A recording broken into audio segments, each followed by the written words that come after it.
I want to thank Taylor for asking me to come. This is a guy who's near and dear to my heart. When I met him, he was like a little younger and a little thinner. So he's still pretty thin. So I just want to thank you for that. I was with you guys last fall, and since then, I've been to New York City. I went to Little Rock, Arkansas. I went to like pretty much the whole southern coast of Turkey, where, to visit my mom and to speak at a conference. And I was in Dallas last week, and now I'm back here in Medford. And this is my second time here. So in my second time, I think I really like this place. Right? Like it's different from all those other places, but it's got its own thing. So can I tell you some of my favorite things about Medford? Okay, the first one is, thank you, documents. The first one is, my gosh, sorry, excuse me. It's beautiful here. It's absolutely beautiful here. I'm from Seattle. It's beautiful there too, but we can never see the beauty. It's always cloudy. You have this thing here called the sun. And when it's shining, it's beautiful. It shows all of the rolling hills, and there's fishing and hiking for miles. And you guys are so laid back. Like it's different than being in Seattle, and it's laid back, but it's angry laid back. Right? It's like passive aggressive laid back. And I just want to say my next favorite thing is your mall. I know that sounds weird, but in Seattle, they hate malls. Everything is just like a little tiny shop or something like that. You have to cross the water. And in your malls, you have this thing called, it's tax-free. That's like speaking a different language or something, right? Like Seattle, we're taxed on everything. So I'm a little bit of a retail shopping enthusiast. I can appreciate a good mall. So he took me there last time, and I was like, oh man, this is great. On a serious note, one thing I really like about this church is the people here. We were just at a fundraiser that you guys did last night. And it was evident to me how friendly y'all are and how much you love each other. I think that's great. I go to a lot of different places and I speak in a lot of different places, but you can't find that quality in every place. You guys have like a really great spirit about you guys, the way you fellowship with one another, the way you guys like hug each other, and you do it in public, right? Again, in Seattle, nobody touches each other, right? It's more of a grunt, like, ugh, and then you walk away. And I think the thing I really like the most here is your pastor. So this young man is impressive. He's an impressive young man. At 28 years old, he displays leadership that is far beyond his years. He's smart. He's in touch with the Lord. I know he hears from the Lord and he acts upon what the Lord tells him to do, which is a huge thing because many of us hear from the Lord and don't do it. I love that he's open and that he's creative and that he's committed to you all as your pastor. So can you just give him a hand?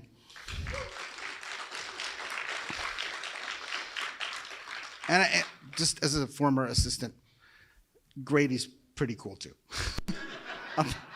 I'll throw him in there. So, got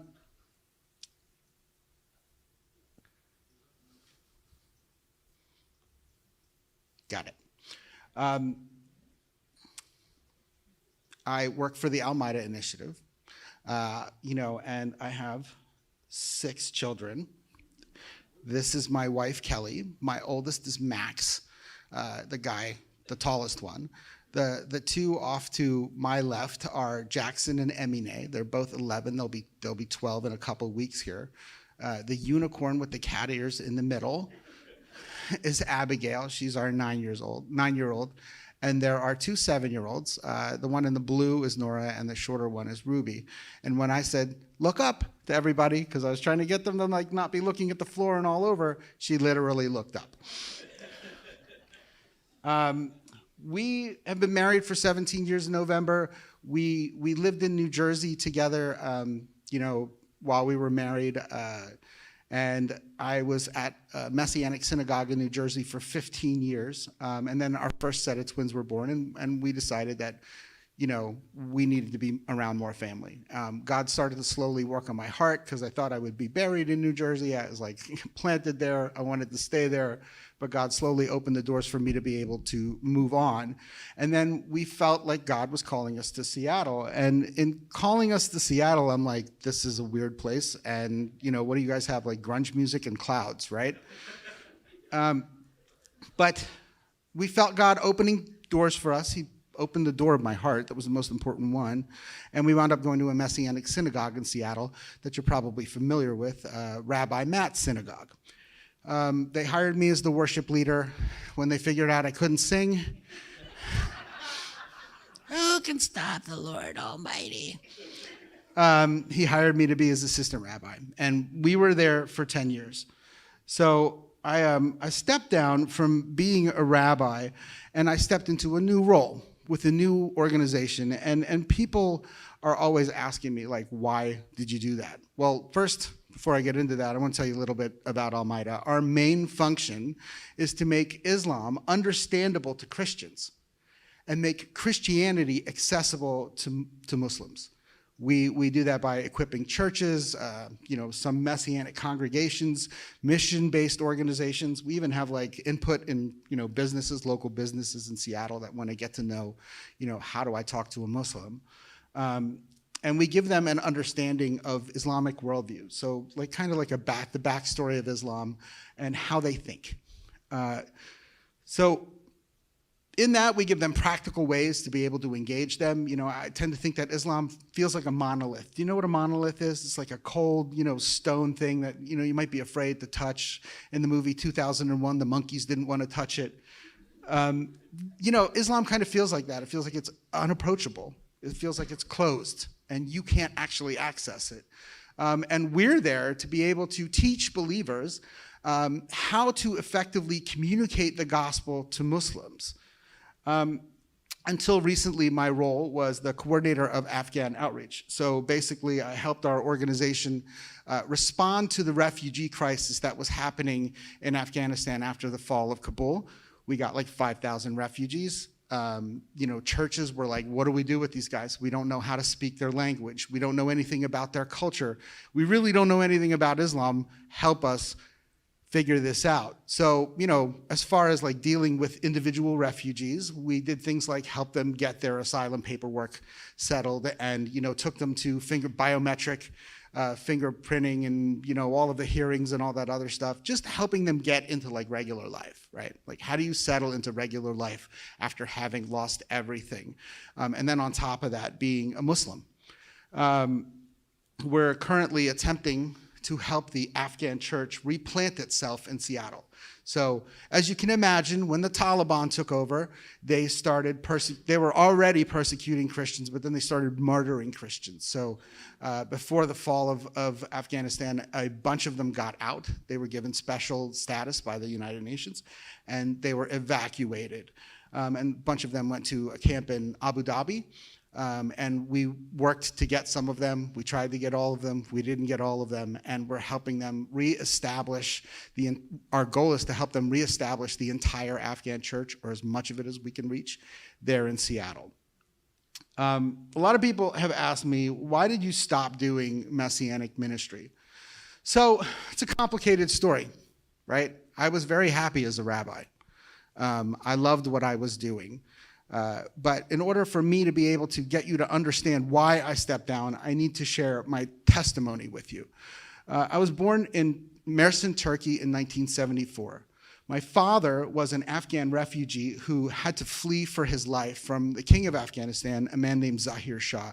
Some of you might remember Zahir Shah. After 9/11, the United States tried to reestablish him as the interim leader of Afghanistan, and the people weren't having it because he was a tyrant. He oppressed people. He chased people out. He killed his own people. And my dad had to run from him because he wanted to see reforms. My dad was a great speaker. He was charismatic. He would draw people to himself. And really what he wanted basically was more democratic reforms. So he was very political, and he wanted all Afghans to have more rights without the fear of retribution. So as you can imagine, tyrants don't like those messages. And they started persecuting him, and then they put a price on his head. So my father, found out about it, and he had to just up and leave in the middle of the night with a couple of his friends. They walked over the mountains of northern Afghanistan into Pakistan. Their shoes wore out on the journey. They were wrapping their feet in leaves and plastic and anything else that they could find. They went from village to village, on the kindness of shepherds who would take them in for the night. They slept on the side of the road. They ran from robbers and hid from robbers. It was a treacherous journey, but they finally got to Pakistan. And in Pakistan, they applied for status, right? They found work as day laborers, and they were trying to establish themselves in Pakistani society, but they were denied. The refugee situation back then was very different. So they said, well, what are we going to do now? How do we get out of here? They bribed somebody to let them be on a bus, right? To hide them on a bus, and they snuck into Iran, and they went to the city of Tehran, the capital. And they did the same thing: wash, rinse, repeat. Let's try to get status. Let's try to get accepted here. And ultimately, they were denied. So they had one last shot. They saved up their money, and they did the same thing with the bus. They bribed the bus driver to hide them and sneak them into Turkey. So in Turkey, it's a little different for people who are of a Turkic background. My father is an Uzbek. The Uzbeks are from the north of Afghanistan. They're tough. They're fighters. They're generally like Southerners, right? Like nobody can rule over us. We want to be self-governed.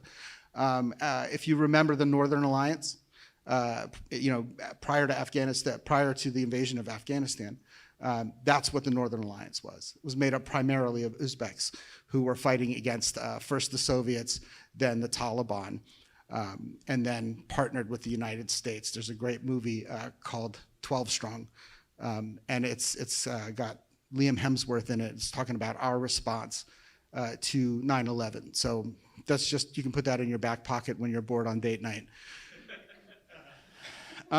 So he got in, and because of this status, he was allowed a work permit, and he met my mother. And he got a job as a teacher, and she helped him with his paperwork. They got married. My dad became a Turkish citizen, and they had 4 boys, of which I am the youngest. I was born again, like I said, in 1974, and in the early 70s, the Soviets were trying to destabilize the Turkish government. They took the young people and they gave them communist ideology, and they gave them money, and they gave them drugs, and they were, encouraging them to push back against their own government, which wasn't great, but still better than communism. And then slowly they armed them, and there were shootings in the street. Now, my father was no stranger to this kind of political unrest, and he said, we've got to get out of here. This isn't safe, and I want a better life for my kids. So he considered Germany and France, but everyone knows that the streets in America are paved with gold, right? So, plus he knew somebody here, and they sponsored us, and we landed in Brooklyn. And we generally he looked for jobs, and we finally settled in New Jersey. So can you just stop and consider that we moved halfway around the world, and we landed in New Jersey, of all places, right? So growing up in New Jersey, we were poor. We had to live in the hood. All of my friends growing up were Haitian or Hispanic. There were some people, white people who were on welfare. We were all poor. We all had that in common, right? It's not like it is now. You can't say the word white or black or whatever without offending people. Actually, John, your drummer, said, don't worry about offending people because I already offended everyone. So thanks for doing that for me. I really appreciate that. And, our lives were very different from theirs. They were all Catholic.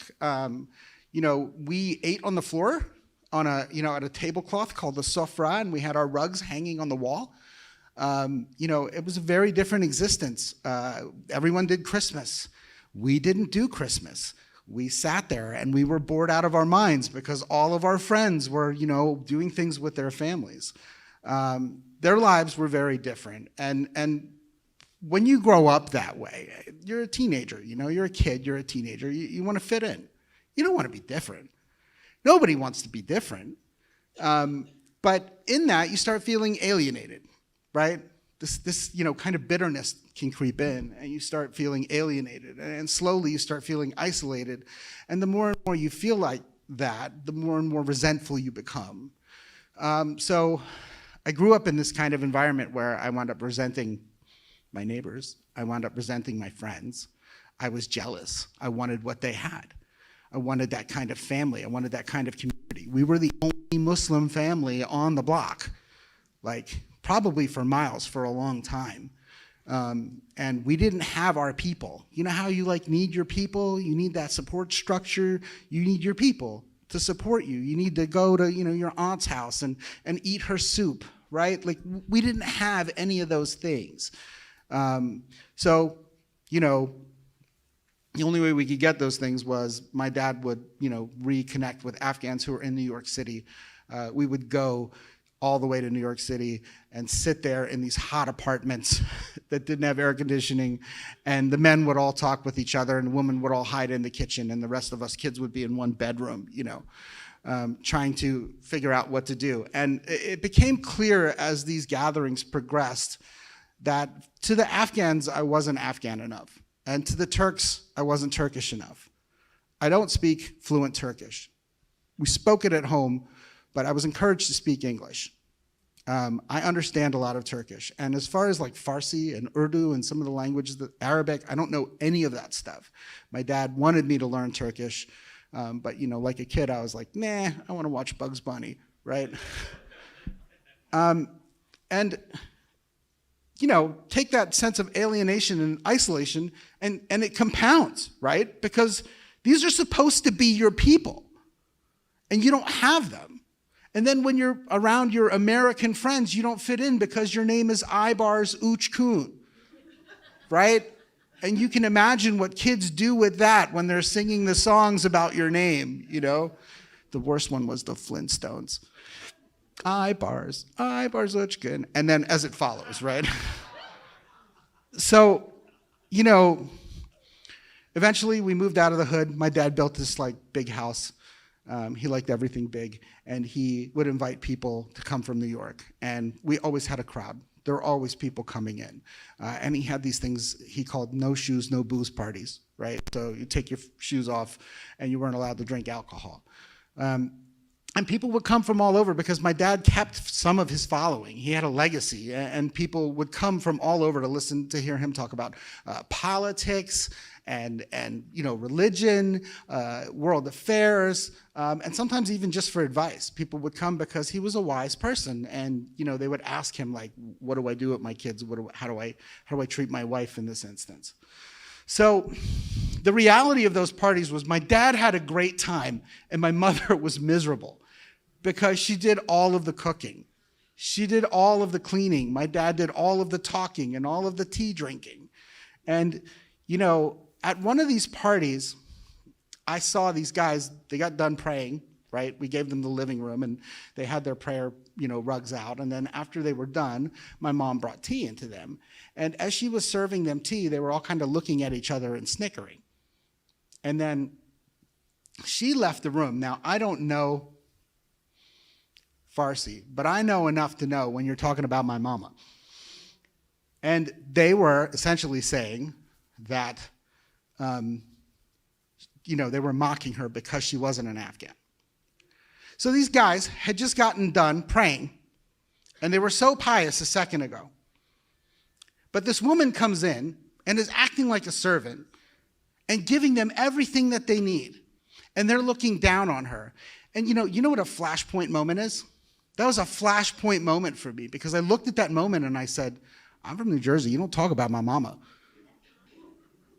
And I remember associating that with their piety right? They had just gotten done praying. And I'm like, if that's Islam, I don't want anything to do with it. So slowly but surely, I rebelled. And I started, looking for new people. In high school, I found it. I was an athlete. You can't tell that now, but it's in there. It's like ragu. It's in there. Ooh, ragu. Olive Garden, anyone? So it killed me with my own joke. I was an athlete, and I found that community on the football team and in wrestling. But unfortunately, because of a scheduling error, I was academically ineligible my senior year. So I lost my people. It was probably fixable, but nobody wanted to fix it because nobody cared. We were just another immigrant family, right? They had their own people to take care of. And my parents were immigrants. They were busy working, or they didn't understand. So I lost all my people, and in my senior year of high school, no less. So I have a car, and I have a job, and I have money, and I have no friends. So I found friends, and the friends that I found were burnouts. I found the motorheads. I found the metalheads. I'm a musician, so they introduced me to heavy metal and drugs, and I had people again. And slowly, I just started progressing into that lifestyle. I started doing more and more drugs. I started smoking marijuana at 16, and by the time I was 23, I had tried pretty much everything.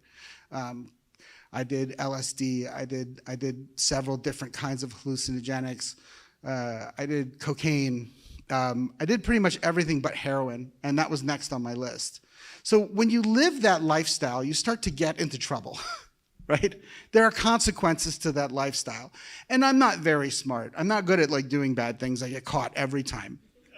Right? And I started getting caught. And I started facing legal problems. And eventually I was in a situation where I was handcuffed to a bench in the Trenton City lockup. I went to go do something I shouldn't have. And I got caught. I got arrested. They took me to the lockup. They handcuffed me to the bench like this, right? So I was hunched over, and I couldn't move.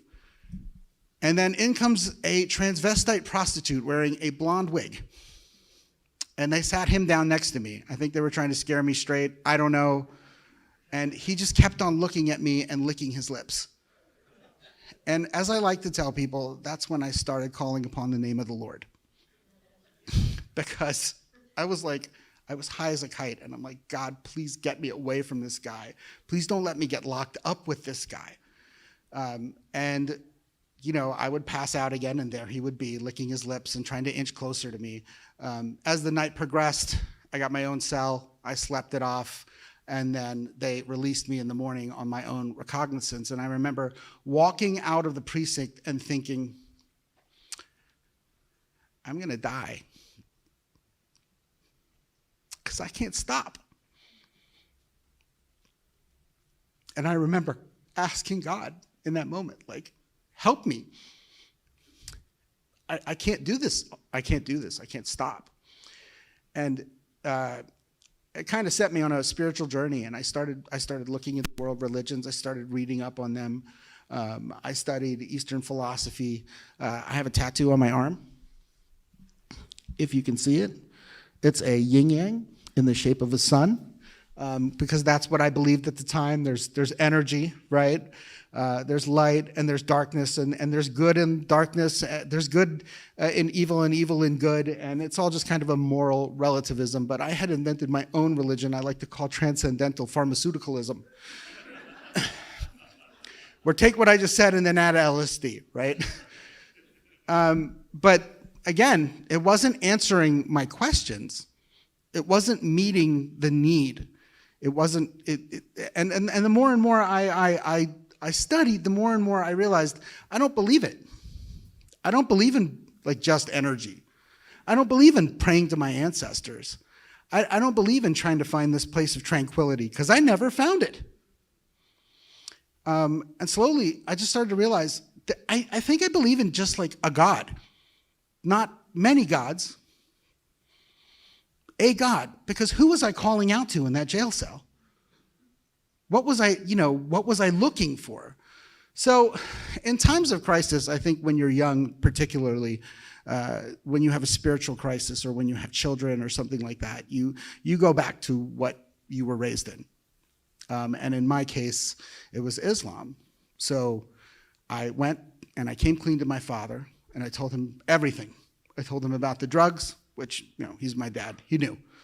I told him about the legal trouble.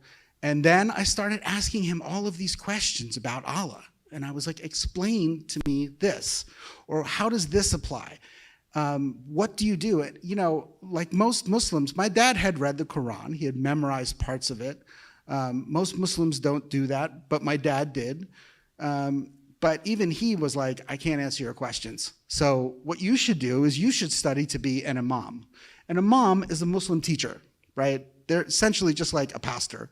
They read the Quran, they prepare a message, they meet with their congregants, and they teach them to apply the Quran in their life, right? And I was like, this is a great idea. I can get all of my questions answered. If I'm walking the path of Islam, I know that I won't be able to do drugs. I'll be away from the element that I couldn't get away from. I would have something to help me overcome this. So like I like to say, a funny thing happened on the way to the mosque. I had a friend who was a singer in a band. Again, I'm a musician, and my backup plan was I was going to be a rock star. Listen, I was all over the place back in those days.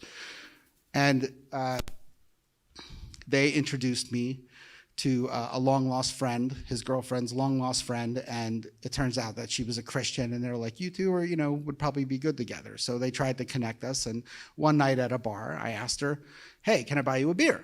And she said, I don't drink, I'm a Christian. Now listen, if you drink, you don't drink, whatever. That's not like a statement on whether or not you should or shouldn't drink.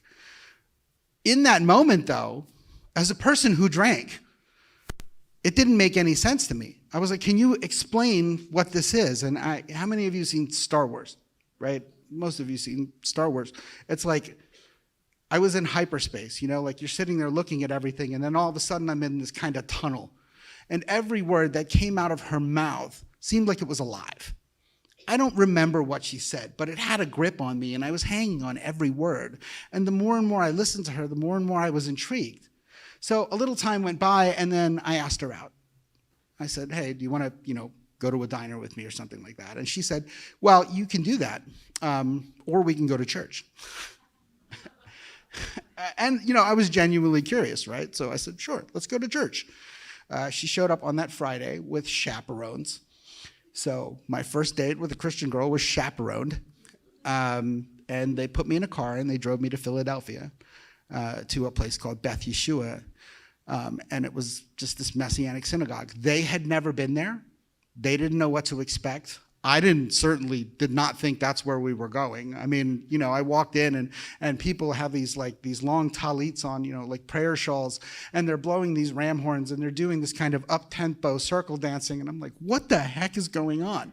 But I'm a musician, and the music was in a minor key. So I was like, nobody hears that, right? Like, what's that all about? So, that portion of the service ended, the worship portion, and then everybody sat down, and I was in a room a lot like this one, and looking at the floor. We didn't have cell phones. It was, it was the 90s, right? Like, it's like, what am I was just sitting there thinking, like, is she going to go to the diner with me? That was, and trying to make patterns out of the carpet like I am right now.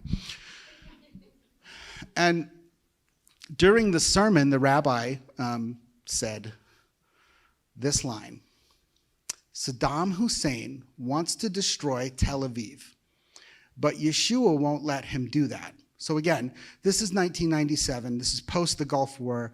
During the Gulf War, Saddam had launched Scud missiles into Tel Aviv, and he was ramping his threats back up. So I knew who Saddam was. But I heard this other name, Yeshua. And I remember looking at the carpet and thinking to myself, who's Yeshua? At that moment, the lights were off in the room, but then it was like they came on around me. And what I now know to be the presence of God came so close and so thick, and I dared not lift my head because I feel like he was so close I would have seen his feet. And this thick, powerful presence, it was so peaceful. It was so calming, but so powerful. And I heard him clearly say, "I'm Yeshua." So I want you to think about that for a minute. This guy who was going to study to be an imam was on his way back to recommitting himself to Islam, was intercepted by our God. He stopped me from doing this thing. And he revealed himself to me. Sorry, I'm pretty emotional. I'm an emotional guy. If you were here last time, you'll remember. This God chose to give me his Hebrew name. And I didn't say anything because I couldn't say anything. I didn't know what to say. And all I remember thinking was, "I'm coming." And slowly it receded and the room went back to normal. And I just sat there for the rest of the message wondering what had happened. And after the service, their young people came up and they started, asking us questions about where they lived, where we lived. And we told them, in New Jersey. And they said, "Well, there's a Messianic synagogue by your house." Surprise, surprise, right? Your friendly neighborhood Messianic synagogue. And I checked it out a couple weeks later with the girl. And I just felt like I was home. I felt like I belonged there. I had a Muslim who walked away from Islam and was going back to Islam, who met Jesus in a Messianic synagogue, found his home among the Jews. And I stayed there for 15 years. The girl moved on. That's not my wife. She stayed for about 6 months. I stayed for 15 years. I became the youth director. I was the guy with the pickup truck. For a long time, I was the only one under 30. And that allowed me to be adopted kind of by the Rosenbergs. The rabbi there was Rabbi Jan Rosenberg, so that's Matt's uncle. And they treated me like family. Their kids were like my younger brothers and sisters. Matt, in that regard, is like my cousin. His dad is like my uncle. We were that close. I went on trips with them. I took care of their kids. They took care of me in this time period where after I had gotten saved, my family kind of rejected me. They couldn't wrap their heads around what I had done because I had done this thing, but I not only accepted Jesus, I did it with those Jews. So there's this hostility, but I was met with love by these people. And I stayed there and I grew and I became a disciple, but I met my wife and we had our first child. And then we said, let's try again because he needs a brother. And then we ended up with a brother and a sister. So we're like, what are we going to do? We live in a 2-bedroom home. We have 3 kids now. How are we going to figure this out? And God heard us and slowly started drawing us to Seattle. And you heard the beginning part of that story. So fast forward to now, and about a year and a half ago, I was watching the news as Kabul, the city of Kabul was being evacuated. And something started stirring and bubbling up inside of me. And I watched people who looked like the people who came to my father's house, right? Who looked like the people I interacted with, throwing their babies over barbed wire fences to get their children out, hanging onto the side of planes, and just with this desperation to survive. And when I was growing up, before I got saved, the Taliban had come through in the early 90s. They killed everybody in my father's village. They killed the women and the children and the men. First, they raped the women, and then they raped the children, and then they raped some of the men, and then they killed all the women, all the children, and most of the men, but they left a couple of the men alive. They took their eyes out, and they cut off one hand and 1 foot because they considered them apostates to Islam. But they left them alive so that they could tell everyone who had done it. Now listen, I know a lot of things about Islam. I know worse things about Islam than most people know. But I know that most Muslims are not like that. They're just trying to make it. They're trying to make it despite their government. They're trying to make it despite the odds that they have against them. They're hardworking people. They love their families. And I've always kind of wrestled with that. But there was this moment of watching this happen and me realizing I couldn't allow that to happen again. I couldn't allow that to happen again. It couldn't go on. It couldn't happen again. So I remember it wasn't like, in the book of Isaiah, the Lord appears to the prophet and says, who will go for us? And it wasn't like that for me. I just said, I'll go. I'll go. And I think the Lord heard that prayer and slowly started orchestrating things and opening doors for me and slowly convicted me while I was on sabbatical that I was to leave being a Messianic rabbi and join this other ministry, reaching out to Afghans. So that is the short answer about why I'm not a rabbi anymore. But this new organization that I belong to, the Al-Maida Initiative, we have this threefold strategy where we are we gravitate around a strategy that we call equip, educate, and engage. So by equipping, we teach people about Islam. We give them the Islamic backstory. We teach history of Islam. And then we go into Islamic worldview. We do a 2-hour class that's like a 101 and a 102 that we can make available to anyone who wants to watch it. It's really informative. I grew up in Islam, and I knew a bunch of this stuff, but the way that it was arranged really grabs me. And we go into the worldview aspect of it, where how Muslims get their worldview, right? Like you would think that they would get it from reading the Quran, but they don't. It's in Arabic, and most of them can't read Arabic, and if you read a translation, it's considered corrupted. So most Muslims have never read the Quran. They will recite it for spiritual blessings. So I just educated you, right? And by equipping people, we want to make them confident in engaging Muslims. So the two things go hand in hand, right? Like we give them strategies to be able to reach out to their Muslim neighbors, to organize events around their church bodies, where they can reach out to Muslims and Muslims can come in and feel safe, and not judged. And then by engaging, we do these classes that we teach all over the place. So again, this is Al-Maida 101 and 102.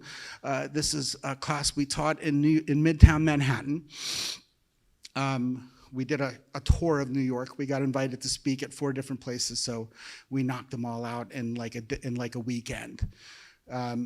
And we also speak in different places, so just like I am today, speaking on behalf of the organization. My boss, James, is English. It's much better when he does it with his English accent.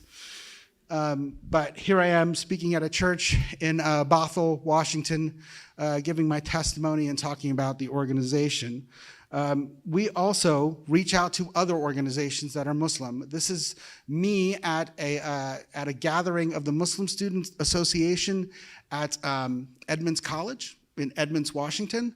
They invited us to come to their dinner for Ramadan. All of those kids are Muslim, and it was held at a place called the House of Wisdom, which is run by an Afghani Uzbek.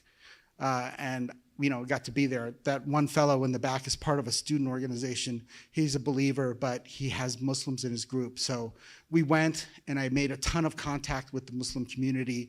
I still follow a bunch of them on Instagram. We send each other memes. It's great. And we also hold dinners over Ramadan. This is a big thing that we do. These gather hundreds of people all across the Puget Sound region. When we were in New York City, we were teaching them how to do it. We were teaching them how to gather Muslims and host these events.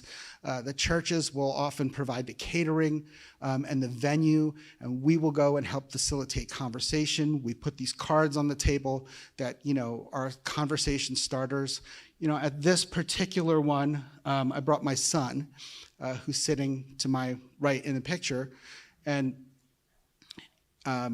he just was soaking it all in. He wanted to be a part of this. This is a picture of a guy. The pastor's name is Aaron, and the fellow who doesn't look like an American pastor, his name is Musa, which is Moses. So we had a lot of jokes, right, about, Aaron and Moses are at the table. At our dinner, sometimes we have opposition. The fellow in red comes to each one of our dinners.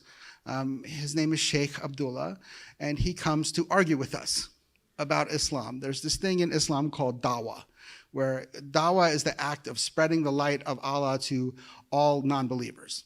And it's also used as a counter-missionary tactic, right? We don't want Muslims to be led astray by those Christians, so I'm going to show up and I'm going to be the protector of Islam. And I didn't know what was happening. I had never met the guy. I heard that these guys showed up to our meals. And my son was like, why don't you sit down next to him? He seems friendly. So I started talking to him, and I told him my testimony.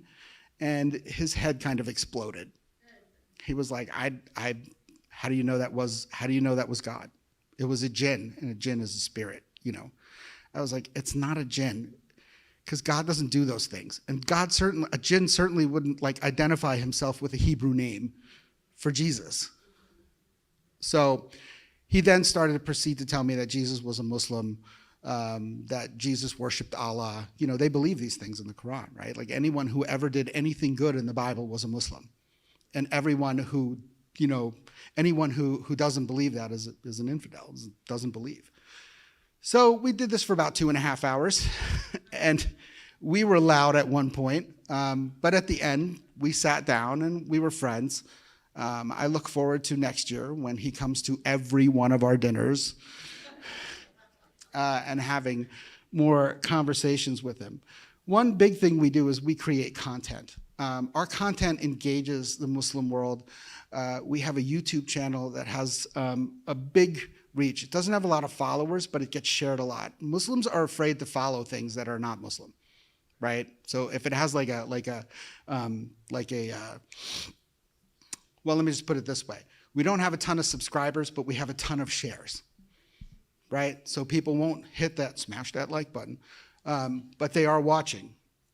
And as you can see, this is our Al-Maida podcast, and this one is generated. It's directed towards Muslims on their own. So we will have Muslims on. We'll talk about issues in the Muslim world. We did one on the fall of Afghanistan. That's me up there. And you can see also we had a woman who escaped Afghanistan. There's a lot of great content up there. We also do another podcast called Christ and the Caliphate. I know it's an awful picture, but it's the best one I could do, where we talk about a Christian response to things that happen in the Muslim world. For instance, like the World Cup in Qatar.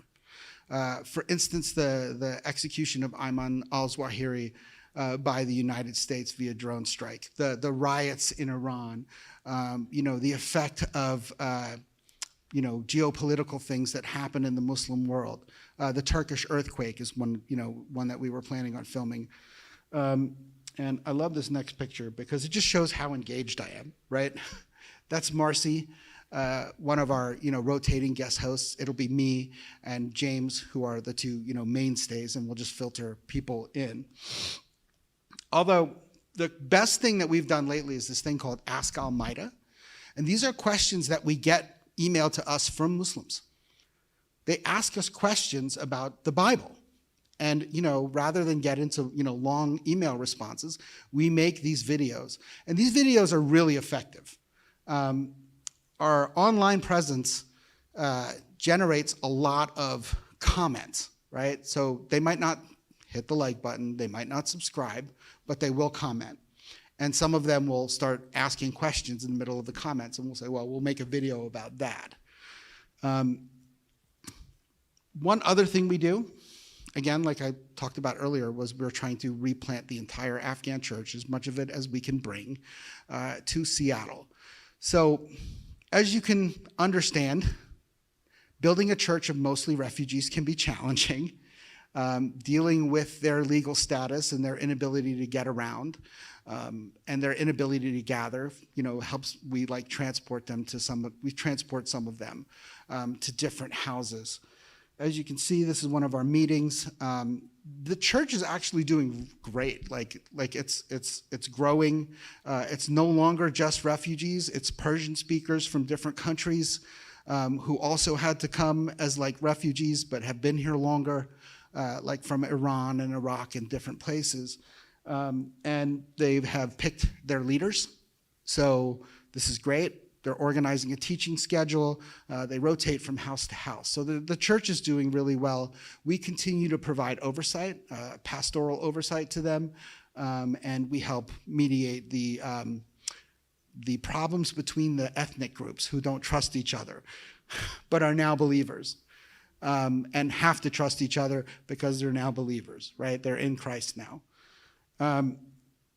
This is our org chart. That's me up in the corner wearing a Mongol helmet because James has a sense of humor. This is our team. Jim is our operations director. Marceline, which you saw in the other picture, is an intern. Sophia is our communications manager. She translates these things into Spanish. And she's a really gifted graphic artist, so she helps out in that regard. Heather has since moved on, and she became a full-time minister to Cambodia. She's a missionary in Cambodia now. The two other fellows that I want to highlight are the guy in the North Face t-shirt is Sharjeel, and the other guy in the Afghan modeling picture is Cesar. Sharjeel is a believer for 2 years.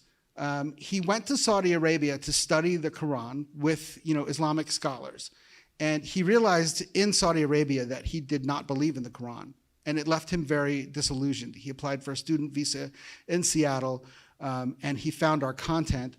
He started watching, he reached out, and eventually we led him to the Lord, and he's on our staff. You can clap for that.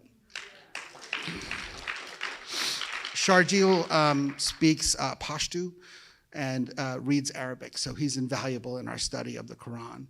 And the other fellow is Cesar. He is a very rare thing. He is a second-generation Afghan Christian. And while we were trying to gather everyone out of the refugee camp in Abu Dhabi, it was him who went back and forth to us in English and was able to gather all of their information and help them process their paperwork. So our goal, this is Almeida, and we're based in Seattle, right? So our goal, actually, the reality of what's happening is a lot of different people are reaching out to us.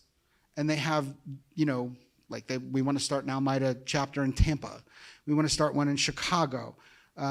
We can't do that. We can't handle that burden administratively. So we were talking about it, and we said, how do we do this? And we decided we're going to function as more of an incubator. We're going to help those people.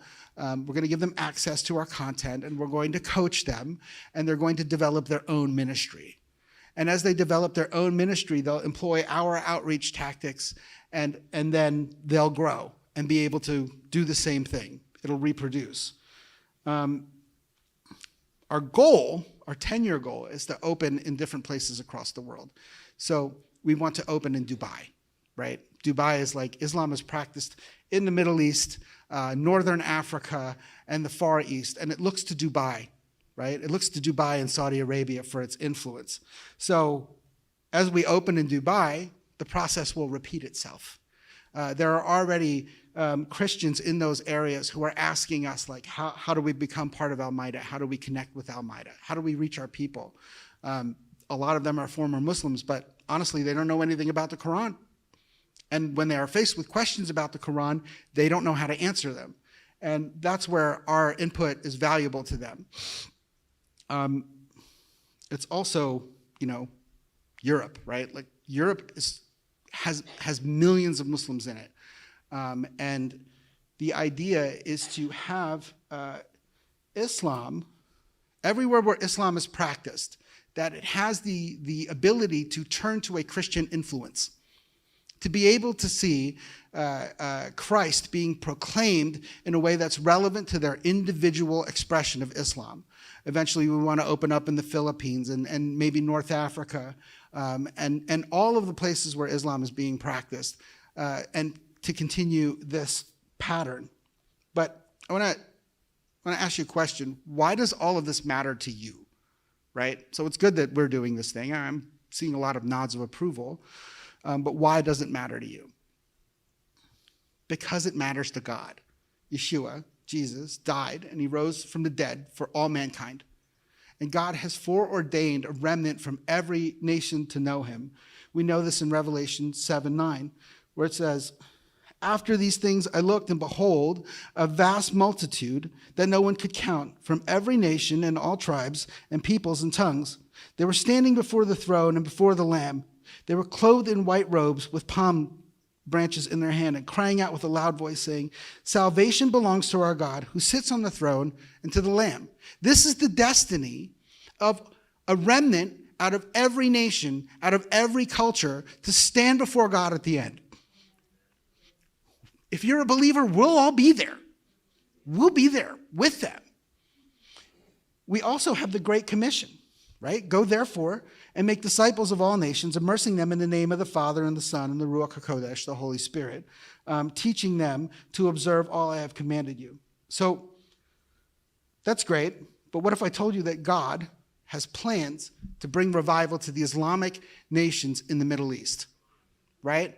That's part of God's plan. I can prove it. In the book of Genesis, chapter 17, God makes a promise to Abraham. He says, "I will give to you and your seed after you the land where you are an outsider, the whole land of Canaan as an everlasting possession, and I will be their God." This is the Via Maris, right? This is the road of Abraham. It's called literally the path of Abraham. When you walk through these countries, you can find signs. And the path that Abraham walked out of Haran was all the way through the land of Canaan, but eventually into Egypt, where the Hagar incident happened, and through and then back. And then he died in southern Israel in Hebron. The way that God wants to incorporate these nations into Abraham's promise is evident particularly in Egypt. In Isaiah 19, verses 1 through 2, we see this time where the Lord is going to shake Egypt. He's going to make them weak. Verse 1 says, "The burden of Egypt, behold, the Lord rides upon a swift cloud and comes to Egypt. Egypt's idols tremble before him, and hearts melt within them. I will stir up Egyptian against Egyptian. Everyone will fight against his brother, and everyone against his neighbor, city against city, kingdom against kingdom. The spirit of Egypt will drain within it, and I will confuse its counsel. They will resort to idols, charmers, mediums, and familiar spirits. I will give the Egyptians into the hand of a cruel master, a fierce king who will rule over them. It is a declaration of the Lord of hosts." So I want you to think about this. There'll be civil strife, right? There'll be a brink of civil war. Many of them will leave Islam because it's not giving them the answers. It's not giving them the answers to their situation. They're going to turn to things that aren't God. They're going to turn to things like I did, their ancestors did, right? They're going to go back in their moment of crisis to the things that, their roots. And then they'll either be occupied by a military force or their own ruler will rule them with an iron fist. Jumping ahead to verse 18, it says, "In that day, 5 cities in Egypt will speak the language of Canaan and swear allegiance to the Lord Almighty. One of them will be called the City of the Sun, which is Alexandria. In that day, there will be an altar to the Lord in the heart of Egypt and a monument to the Lord at its border.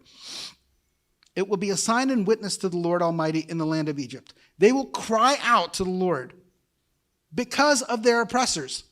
He will send them a savior and a defender, and he will rescue them." So the Lord will make himself known to the Egyptians, and in that day they will acknowledge the Lord.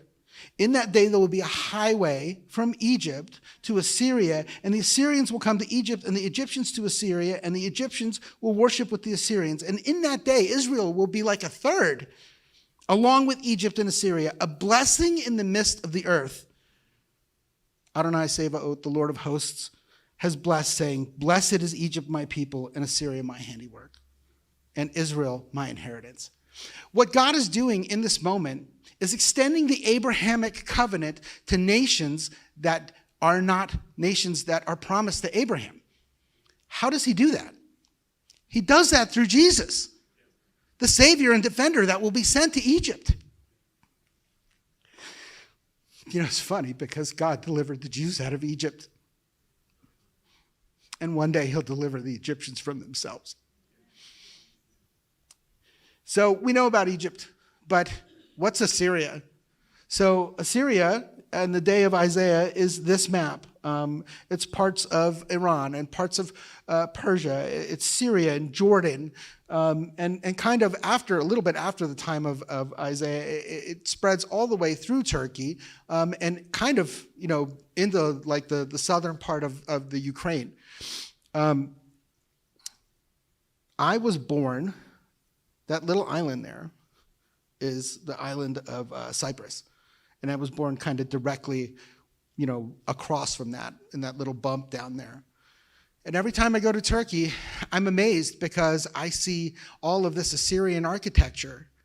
And I realize that this entire area turned away from its idols and to Christ.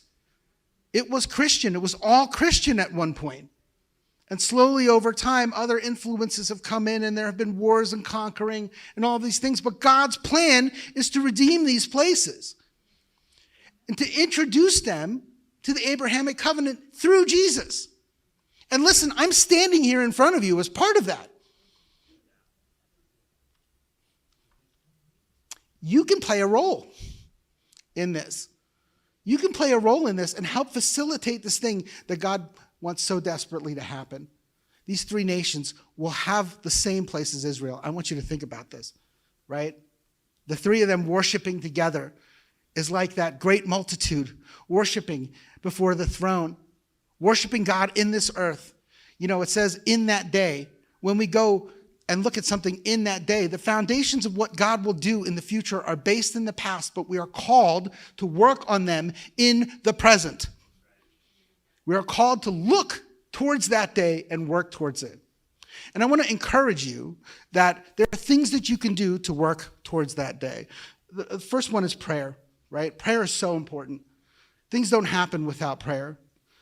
We want to pray for Messiah to reveal himself to every Muslim as the Savior for all mankind.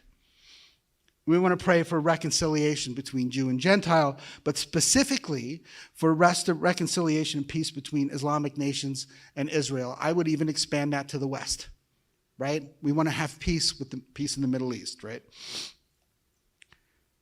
And for the efforts of Al-Maida, our initiative, and our partner organizations to continue to grow in their effectiveness in sharing the gospel. We need opportunities to share the good news with Muslims in Islamic communities and among Islamic governments. So that's a fraction of what we do. We actually do a lot more, and I'm really blessed to be able to present that with all of you.